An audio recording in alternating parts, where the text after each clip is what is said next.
দিনটা ছিল রবিবার আর সকালবেলা দুদিকে দুটো কড়াই বসিয়ে দিয়েছিলাম গ্যাসের, কারণ আজকে ভালো মন্দ রান্না হবে। একদিকে সাদা তেল গরম করে অল্প একটু তেজপাতা আর গোটা গরম মশলা ফোড়ন দিয়ে নিলাম। এদিকে বানাচ্ছি একটা মশলা, তার মধ্যে একটু কাজু বাদাম পোস্ত আর একটুখানি কাঁচা লঙ্কা আর একটু আদা দিয়ে একটা পেস্ট বানিয়ে নিয়েছিলাম। আর এদিকে কী রান্না হচ্ছে বলো তো, একটুখানি গোবিন্দভোগ চাল ধুয়ে নিয়েছি, চালটা একটু ভেজে দিয়ে দিলাম মিশ্রি আর একটুখানি লবণ। আমরা যেহেতু চিনি খাই না তাই জন্য রান্নায় একটু মিশ্রি বা গুড় ব্যবহার করি।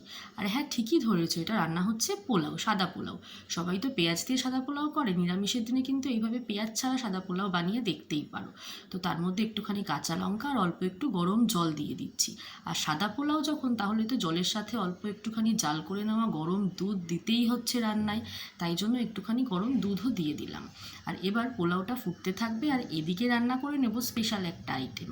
তার জন্য একটুখানি সাদা তেল গরম করে তেজপাতা ফোড়ন দিয়ে দিচ্ছি। আর রোববার মানে স্পেশাল আইটেম বলতে অবশ্যই চিকেন বা মাটন, তো আজকে আমি চিকেন রান্না করে নিচ্ছি। আর এখানে দেখো একটুখানি গোটা গরম মশলা আর জিরে ফোড়ন দিয়ে দিয়েছি। আর চিকেনটাকে ভালো করে ধুয়ে অল্প একটু টক দই দিয়ে অনেকক্ষণের জন্য মেখে রেখেছিলাম, তাই জন্য চিকেনটা অনেকটা সফট হয়ে গেছিলো। আর জল একটুখানি ছেড়ে আসলে একটু বাটার দিয়ে দিলাম, পোলাওটাতেও একটু বাটার দিয়ে দিলাম। এবার দেখো ভালো করে নেড়ে নিচ্ছি। আর ভালো করে ভাজা ভাজা হয়ে যাওয়ার পর তারপর এই মশলাটা যে করে রেখেছিলাম সেই মশলাটাও একটু দিয়ে দিলাম। একবার মিক্সিতে হচ্ছিল না বলে দুইবারে মশলাটা করে নিয়েছিলাম, তাই জন্য একটুখানি বাটিতেও ঢেলে রেখেছিলাম। এটা কিন্তু আলাদা কিছু না, সেই একই মশলা। আর পোলাওটা দেখো কি সুন্দর ঝরঝরা হয়ে গেছে, তাই ওপর দিয়ে একটু কিশমিশ ছিটিয়ে দিয়ে বন্ধ করে রেখেছি। আর এখানে দিয়ে দিলাম একটুখানি গুঁড়ো দুধ। আর যখন দেখবো মশলাটা অনেকটা গাঢ় হয়ে ভালো করে কষে এসেছে তখন দিয়ে দেবো একটুখানি গরম জল। আর ওই যে বললাম চিনি খাই না তাই জন্য দিয়ে দিলাম এখানেও একটুখানি মিশ্রি। আর ভালো করে মাংসটা ফুটতে শুরু করেছে।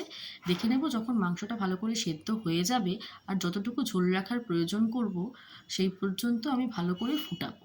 আর এই যে ফোটানো হয়ে যাওয়ার পর এখানে দিয়ে দিলাম একটুখানি গরম মশলার গুঁড়ো আর অল্প একটু ঘি। ঘি গরম মশলা দিলে যেন এই পোস্তর সঙ্গে কাজু বাদাম বাটার চিকেনের গন্ধটাই আলাদা হয়ে যায়। এইভাবে একদিন বানিয়ে দেখতে পারো, অবশ্যই খুব ভালো হয়।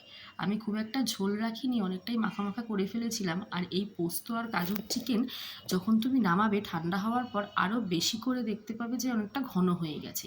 তাই রোববার দিন দুপুরবেলা পাতের মধ্যে বেড়ে নিচ্ছিলাম সাদা পোলাও আর একটুখানি পোস্ত দিয়ে চিকেন। রেসিপিটার কোনো স্পেশাল নাম আমি জানি না, আমি এইভাবেই রান্না করে থাকি আর খেতে খুবই ভালো হয়।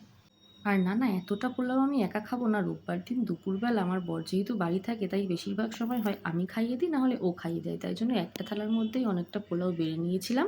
আর চিকেনটা আরও পরে নিয়েছিলাম, বাটিতে আটছিল না বলে অল্প একটুই নিয়েছিলাম। এই দেখো চিকেনটা কতটা সফট হয়েছে দই দিয়ে মেখে রাখার জন্য।